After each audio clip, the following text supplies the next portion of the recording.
भाई साहब, मैंने एक बार वीडियो बनाया था। हिंदू धर्म सबसे घटिया धर्म और एकदम खराब धर्म है। उसमें मुझे भर भर के गाली मिला।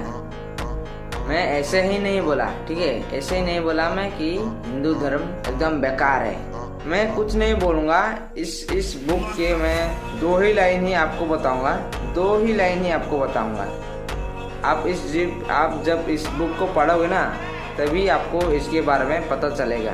तो सुनो, पहले जो हिंदू धर्म के जो अनुसार बाल विवाह जो कराया जाता था, उसमें जो बच्चे की जो शादी होता था, मैक्सिमम कितने साल होता था? 10 साल, 12 साल, 14 साल, 16 साल। 16 साल से ज़्यादा नहीं होता था, ठीक है। इस बात को ध्यान में रखते हुए सुनो, 16 साल से ज़्यादा नहीं होता था, मैक्सिमम 16 साल, 18 भी नहीं होता था, ठीक है। और जब बूढ़े का जो कितना साल होता था? 30, 40, 50, 55 से ऊपर नहीं, मतलब 40 साल से मतलब नीचे नहीं होता था उस टाइम के जो बाल विवाह जो कराया जाता था। मतलब जो बूढ़े जो होता है ना, उसका शादी 40 साल से ऊपर के बूढ़े से ही कराया जाता था बाल विवाह, समझ लो ना।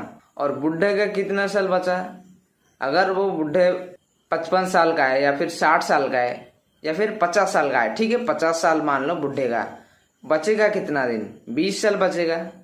और जो छोटे छोटे जो बच्ची है, वो जो मैक्सिमम मान लो उस बहन का 16 साल अगर वो बहन का, और ये 50 साल शादी कर दिया ने उनका शादी हो गया, फिर समझ लो बच्चे का जो 20 साल बीत गया तो वो 36 ईयर हो गया, मतलब 36 साल हो गया बच्ची का जो महिला।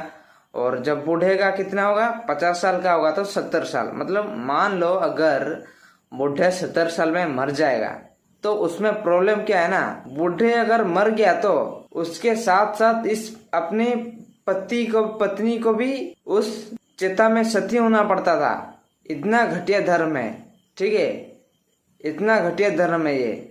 मतलब अपने पति तो मर गया, अपने पति के साथ उस चिता में ये महिला भी, मतलब उसकी वाइफ भी उसके साथ चिता में सती होना पड़ता था। मतलब आपको समाज के द्वारा उसमें चिता में ढकेल दिया जाता था। बहुत घटिया हिंदू धर्म है।